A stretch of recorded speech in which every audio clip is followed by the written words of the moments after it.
Episode 8: The Cursed Treasure Seekers. Gold does not rust. Silver does not decay.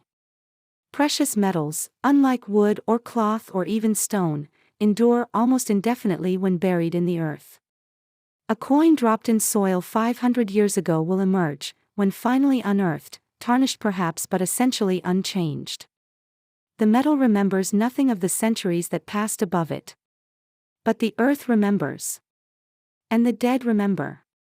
And in the folklore of Lake Ladoga, some treasures are not meant to be found, not by just anyone, not for just any purpose, not until the rightful time comes and the rightful heirs return. Stand with me in a field near Kaupala, one of the villages on the northwestern shore of Lake Ladoga.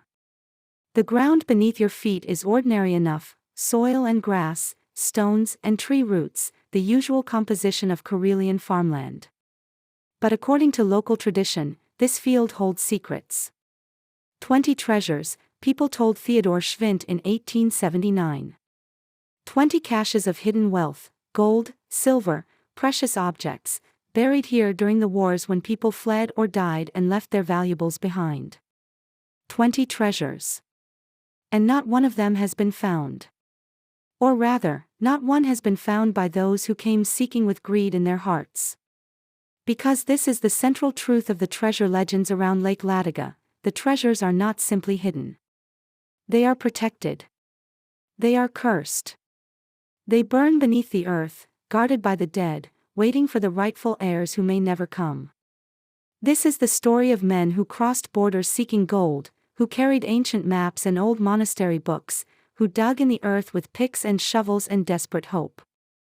This is the story of what they did not find, could not find, were not meant to find. This is the story of the cursed treasure seekers. The geography of hidden wealth. To understand why the Lake Ladoga region is thick with treasure legends, we must understand what happened during the wars that repeatedly swept through it. When armies approached, when raiders threatened, when violence seemed imminent, people with valuable possessions faced a terrible dilemma: what to do with wealth they could not carry but could not bear to lose. The logical answer was to hide it. Bury it in the earth, sink it in the lake, conceal it in caves or beneath the floors of buildings. Mark the location somehow, or commit it to memory, or tell trusted family members. Then flee, taking only what could be easily transported, and plan to return when the danger passed to recover what was hidden. This was a rational strategy. And it worked, sometimes. People did return, did recover their hidden wealth, did rebuild their lives with the resources they had preserved. But often it did not work. The person who hid the treasure died in the war. Or died fleeing. Or died in exile, never able to return. Or returned to find the landscape so changed, buildings burned, landmarks destroyed, familiar features altered, that they could not locate what they had hidden. Or they were forcibly relocated, as happened during various border shifts and population transfers, and simply could not return to the area where their wealth lay buried. In any of these scenarios, the treasure remained hidden, its location known only to the dead, its presence becoming legend rather than recoverable fact. Multiply this pattern across centuries of warfare, across dozens of villages, across thousands of families, and you create a landscape absolutely thick with hidden wealth. Not in every field, certainly, but in enough places that the belief, there might be treasure here, was not unreasonable. Add to this the treasures hidden by institutions rather than individuals. We've discussed the bells cast into Lake Ladoga by monasteries. But monasteries also possessed gold and silver liturgical vessels, icon covers studded with precious stones, libraries of valuable books, donations accumulated over centuries. When monasteries burned, their treasures, or whatever could be saved, had to go somewhere. The result was a region where treasure legends were not fanciful wish fulfillment but reasonable speculation based on known historical patterns. Treasures had been hidden. Some remained unfound. It was not impossible that systematic searching might locate them. And so the seekers came. The men from across the border. The treasure seekers who appear in the Lake Ladoga folklore were not locals opportunistically digging in their own fields. They were outsiders, specifically, men who came from across the Russian border, from deeper in Russia, carrying what they claimed were authentic maps and documents indicating treasure locations. From across the Russian border come men with ancient books/searching for the treasures hidden in forgotten nooks. These men appeared in the villages near Kaupala and elsewhere, probably in the early to mid-19th century based on Schwindt's informants' recollections. They came claiming to be traders or merchants, but their true purpose was transparent to the locals. Everyone could see them for what they were, raiders. They carried impressive documentation. They have maps from Solovetsky, charts from Anu's Hall, references to the Solovetsky Monastery on the White Sea, one of the most important Orthodox monasteries in northern Russia, and to Anu's, Olonets, an administrative center. The claim was that these institutions possessed archival records indicating where treasures from Karelian monasteries and churches had been hidden during the wars. This was not implausible on its face. Monasteries did keep records. When the Kanansari and Hainasenma monasteries were threatened, when the Orchestra church faced destruction, monks might have documented where they hid valuables, sending reports to other monasteries or to Orthodox church authorities. Such documents, if they existed and survived, would indeed indicate treasure locations. But there were problems with the seekers' claims. First, if the documents were genuine and precise, the seekers shouldn't need to ask locals for help finding landmarks. The fact that they questioned villagers, "Where is Allaskivi? Where does Satulakivi stand?" suggested their maps were vague, inaccurate, or fabricated. Second, their behavior aroused suspicion. They were secretive, evasive about their true purposes, unwilling to share their supposed documentation openly. This suggested they might be working with questionable or stolen materials, or that the whole enterprise was more speculative than they wanted to admit. Third, and most damningly, they found nothing. Year after year, expedition after expedition, these treasure seekers dug and searched and came away empty-handed. Seeking gold beneath the earth, but finding none at all. The locals' response. The local population's reaction to these treasure seekers was complex, mixing cooperation with resistance, curiosity with contempt. On one hand, some locals did help. When seekers asked about specific landmarks, Allaskivi, Satulakivi, various named stones and locations, some villagers provided directions. This might have been simple hospitality, or fear of offending potentially dangerous strangers, or genuine curiosity about whether the seekers might actually find something. On the other hand, there was deep skepticism and even hostility. The characterization of the seekers as raiders rather than legitimate searchers reflects this. The locals understood that even if treasures were found, they would not benefit the community. The outsiders would take whatever they discovered and leave, extracting wealth from the region without compensation or acknowledgement. Moreover, there was a sense that the treasures, if they existed, were not the seekers to claim. They belonged to the original owners or their descendants, to the churches and monasteries that had hidden them, to the community that had produced the wealth in the first place. Outsiders with dubious documents had no moral claim, even if they might have some technical legal justification.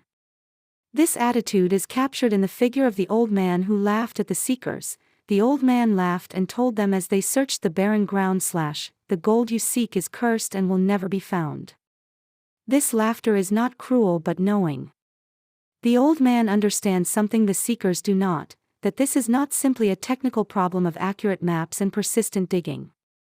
There are forces at work beyond the material, moral forces, spiritual forces, the weight of history and the guardianship of the dead. The treasures, he tells them, burn beneath the earth until the rightful heirs return. Not until someone finds them, but until the rightful heirs return. The distinction is crucial. The treasures are not simply lost, they are waiting. And they will not yield to just anyone. Those who dig for greed will only watch it burn. The concept of cursed treasure. The idea that treasures could be cursed, that seeking them with wrong motivations would bring disaster, is widespread in folklore across cultures. But what does it actually mean for a treasure to be cursed? On one level, it's a practical warning. Treasure hunting is dangerous. You dig in unstable earth that might collapse.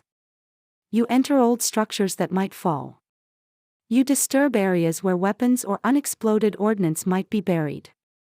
You attract the attention of criminals who might rob or kill you for what you find.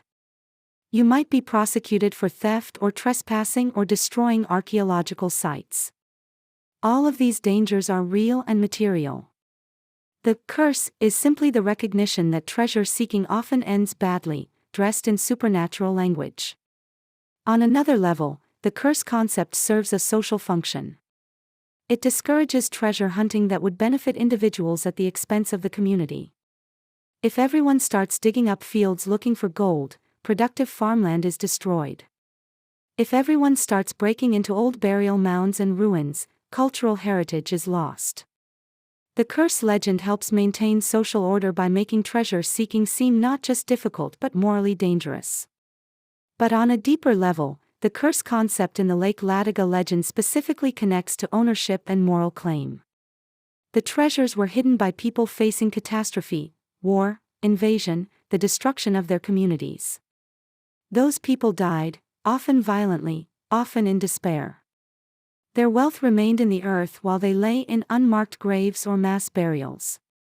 To seek those treasures with greed, with no respect for the dead who hid them, with no acknowledgement of the tragedy that created the hiding, this is portrayed as a kind of spiritual theft, a desecration. And desecration brings curse. For every coin that's stolen, for every grave defiled / the ancient curse awakens and the earth turns wild. The language here is revealing, stolen and defiled, not simply found and excavated. The folklore interprets treasure seeking as theft from the dead, as violation of graves, since treasures and bodies are both buried in earth, as disturbing what should remain undisturbed. The earth itself responds to this violation, it turns wild. The ground becomes hostile to the violators. What should be a simple matter of digging becomes impossible, perhaps literally, through cave-ins and obstacles, perhaps metaphorically, through the psychological burden of guilt and the social consequences of desecration. The burning gold.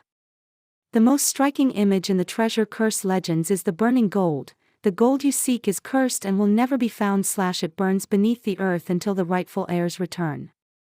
Gold does not burn, of course. It has a very high melting point, over 1000 degrees Celsius, far beyond what underground conditions would produce. So what does it mean for gold to burn beneath the earth? Perhaps it's metaphorical combustion. The treasure is too hot to touch, not literally but morally, claiming it would bring such disaster that it might as well be on fire. Touch it and you are burned, not by heat but by curse. Or perhaps it refers to the psychological state of the seeker. The gold burns in the mind, in the obsession, in the consuming desire that destroys those who pursue it too avidly. Many treasure seekers have ruined themselves financially, socially, mentally in pursuit of wealth that always seemed just within reach but never quite achievable. The gold burns them from within, a fever that cannot be quenched. Or perhaps, most intriguingly, the burning refers to a spiritual state. The treasures were hidden during times of extreme trauma, monasteries burning, villages destroyed, people dying violently. That trauma, that anguish, that desperate hope that what was hidden might someday be recovered, all of that emotional and spiritual intensity became attached to the buried objects.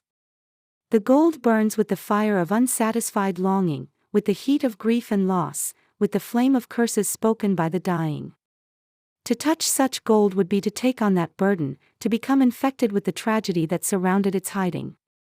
This interpretation aligns with beliefs found in many cultures, that objects can absorb and retain emotional and spiritual energy from traumatic events, that items associated with death and suffering carry something of that death and suffering with them, that the past is not simply gone but persists in material form.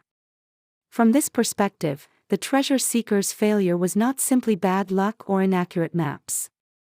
They failed because the treasures themselves resisted discovery, protected by the weight of history and grief and curse that surrounded them. Specific treasure sites. The Lake Ladoga region was said to hold treasures at numerous specific locations, each with its own story. Kauppila was reported to have 20 separate treasure caches. This seems extraordinary until you remember that Kauppila was a significant settlement, a trading center. Kauppila means marketplace, where wealth would have concentrated. During repeated wars, 20 families or institutions hiding valuables is not implausible. But none of the 20 had been found, at least not as of Schwindt's 1879 visit. Either they didn't exist, or they were so well hidden that even persistent searching failed to locate them, or, the folklore explanation, they were protected by curse. Verkasari was said to hold the entire treasury of Kakasalmi Castle. This is a more grandiose claim. Kakasalmi, Kexholm, was a significant fortress, changing hands between Swedish and Russian control multiple times. The idea that its treasury might have been evacuated and hidden during one of these conflicts is historically plausible. Verkasari is an island in Lake Ladoga. Hiding a major treasure on an island makes sense. It's separated from the mainland, limiting access, and specific locations on an island, particular trees, rock formations, etc., could serve as landmarks for later recovery. But again, no one had apparently succeeded in finding it, despite the story being well known enough that Schwindt recorded it.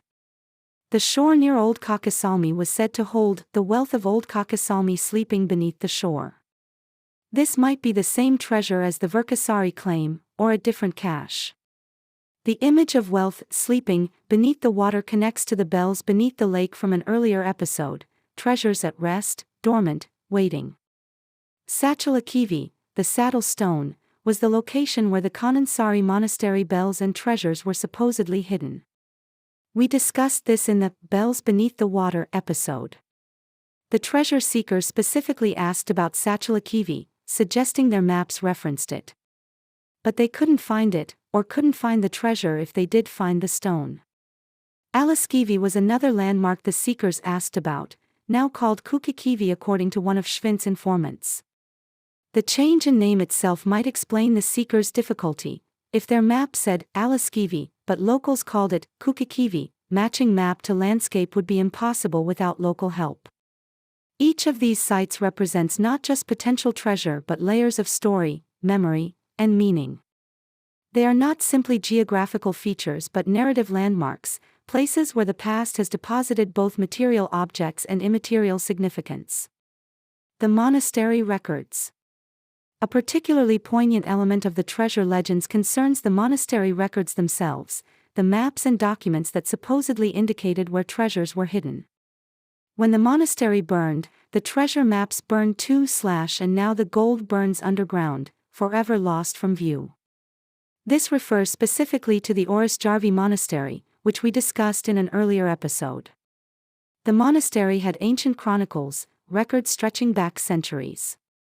When Swedish forces burned the monastery, those records were destroyed, turned to ash along with the buildings, the icons, the accumulated wisdom of generations. Among those records, legend held, were documents indicating where the monastery's treasures had been hidden during earlier conflicts. With those documents gone, the knowledge of treasure locations was lost.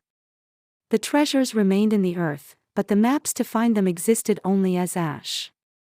Some traditions claim that Swedish forces actually stole records and took them to Stockholm, where they might still exist in archives. This is historically plausible. Victoria's armies often took records as intelligence or as historical trophies. If true, somewhere in Swedish archives might be 17th-century documents indicating treasure locations in Russian Karelia. But even if such documents existed and were found, they would face the same problems the treasure seekers encountered: vague landmarks, changed place names, altered landscapes, and the simple difficulty of translating 17th-century descriptions into precise modern locations. The burning of the monastery records represents a double loss. The immediate loss of historical documentation, of the chronicles that recorded the region's history. And the secondary loss of treasure recovery. Even people who might have rightful claim to the hidden wealth cannot find it without the maps. This creates a kind of tragic irony. The treasures were hidden to preserve them, but so well hidden and with documentation so fragmented or destroyed that they might as well not exist. They are simultaneously present, physically in the ground, and absent, inaccessible, unfindable, lost. The rightful heirs. The curse legend makes a crucial distinction: the treasures will remain hidden, will continue to burn beneath the earth, until the rightful heirs return. Who are the rightful heirs? On the most literal level, they would be the descendants of the people who hid the treasures, the families who buried wealth during wars, the monastery communities that concealed sacred objects, the individuals who marked hiding places with the intention of returning. But those people, in most cases, are long dead and their lines either extinct or scattered beyond tracing. The woman who buried her jewelry in 1610 before fleeing Swedish forces, who are her heirs in 2025? How would they even know about the buried jewelry, let alone where to find it? On a broader level, the rightful heirs might mean the communities themselves, the people of Karelia, the descendants, cultural if not genetic, of those who lived there and suffered through the wars.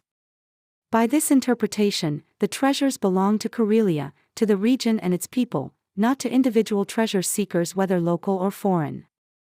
On an even broader level, the phrase might mean humanity generally: the treasures are cultural heritage belonging to all, and the rightful heirs are those who approach them with respect for that heritage, seeking knowledge and preservation rather than personal enrichment. The folklore doesn't specify. But it's clear that the outside treasure seekers described in the stories do not qualify.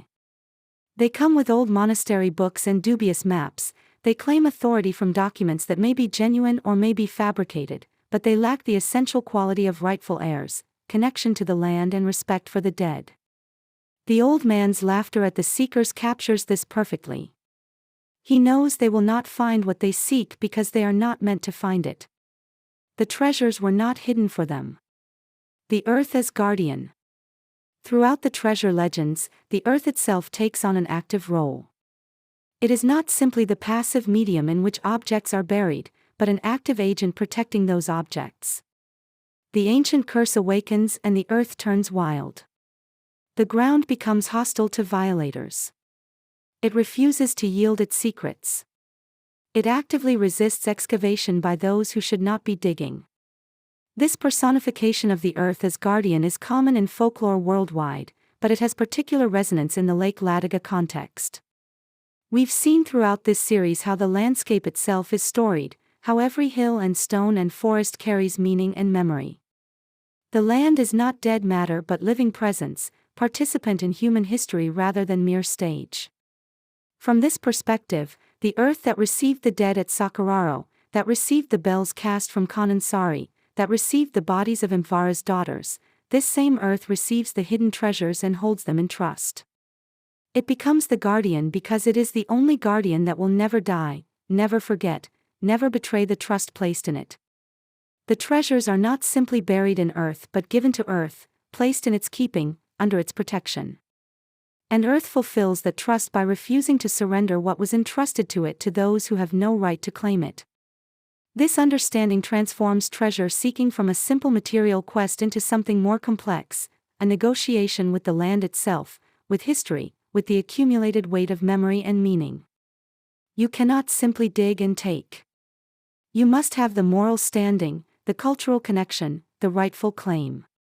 Otherwise, the earth will not cooperate. The treasure seekers failed not because they dug in the wrong places, though they may have, not because their maps were inaccurate, though they probably were, but because they lacked standing. The earth recognized them as outsiders, as raiders, as those who sought with greed rather than right. And so the earth denied them, turned wild against them, protected what they sought to steal. Lessons from failure. The treasure seekers came seeking gold and found none. But their failure teaches lessons that transcend their particular quest. First, not everything lost can be recovered. War creates absences that persist, not just people killed but objects lost, knowledge destroyed, connections severed.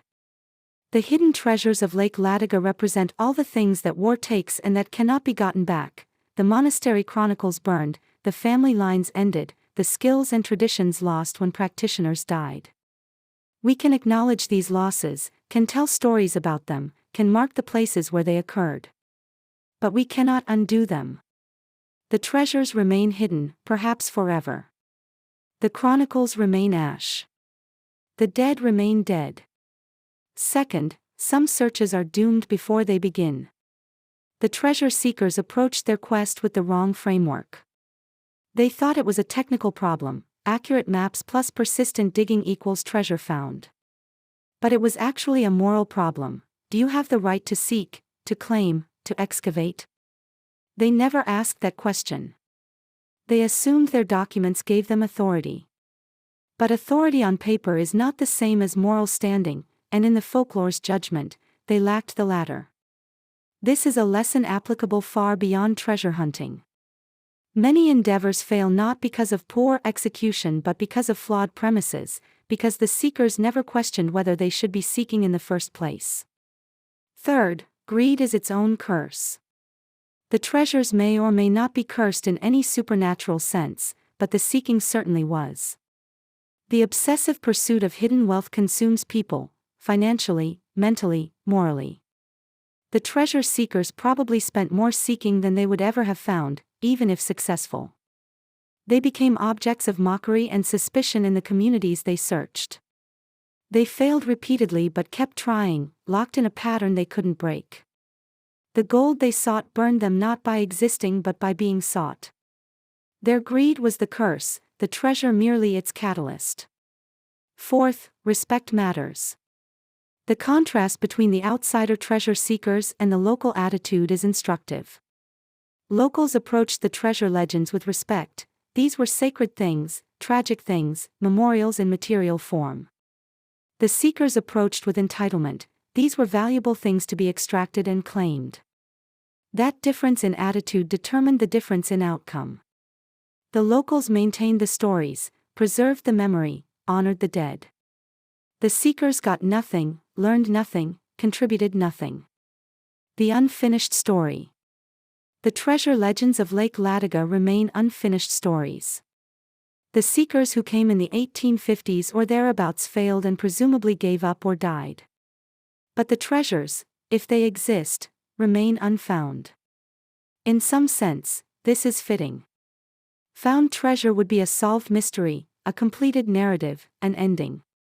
Unfound treasure remains possibility, remains story, remains alive in imagination and speculation. The treasures serve their memorial function better unfound than found. As long as they remain hidden, they keep alive the memory of the wars that necessitated their hiding, of the people who buried them with desperate hope, of the communities that were destroyed or displaced. Found treasure would become museum pieces or private collections, removed from context, their stories reduced to plaques describing their origin. Unfound treasure remains embedded in the landscape, inseparable from the land and its history, accessible not through excavation but through story. Perhaps this is what the old man understood when he laughed at the seekers. Perhaps the treasures were never meant to be found. Perhaps their purpose was precisely to remain hidden, to sleep beneath the earth as permanent memorials, to burn with the fire of memory rather than to be recovered and cooled into mere metal. Perhaps the rightful heirs will never return because they are already present, not in the form of individual descendants but in the form of continued memory, continued story, continued connection between land and people and past. Perhaps the treasures have already been recovered, not through digging but through remembering, not in the form of gold and silver but in the form of meaning and memorial. Standing on cursed ground. Return with me to that field near Kaupala, where 20 treasures are said to lie hidden. The ground looks ordinary. There are no markers, no signs, nothing to indicate that beneath your feet might be caches of gold and silver hidden centuries ago by people fleeing catastrophe. But knowing the story, the ground becomes different. It becomes potent, charged with possibility and tragedy. Every slight depression might be a collapsed treasure pit. Every unusual stone might mark a hiding place. Every tree might have grown from soil enriched by decaying containers that once held precious metals. Or maybe there's nothing there at all. Maybe the 20 treasures are legend, exaggeration, wishful thinking by people who wanted to believe that their ancestors' wealth wasn't simply looted and lost but carefully hidden and waiting for recovery. It doesn't matter which is true. The story has done its work regardless. The field at Kaupala is storied ground, memorable, meaningful, connected to the past in ways that transform it from simple geography into cultural landscape. The treasure seekers came here with shovels and greed. They left with nothing but the old man's laughter ringing in their ears. We come here with stories and respect. We leave with something the seekers never gained, understanding of what the treasures mean, why they matter, what they represent beyond mere material value. The gold burns beneath the earth, if it exists at all. It burns with the fire of memory, with the heat of history, with the flame of meaning that transcends metal. The curse protects it not from all seeking but from the wrong kind of seeking, from greed divorced from respect, from claims divorced from connection, from excavation divorced from understanding. The rightful heirs may never come. But the stories remain, and through stories, the treasures, whether material or metaphorical, are kept safe, kept sacred, kept burning beneath the earth until the day, if it ever comes, when they can be approached with the respect and reverence they demand. Until then, the old man's laughter echoes, the gold you seek is cursed and will never be found. It burns beneath the earth until the rightful heirs return. And those who dig for greed will only watch it burn.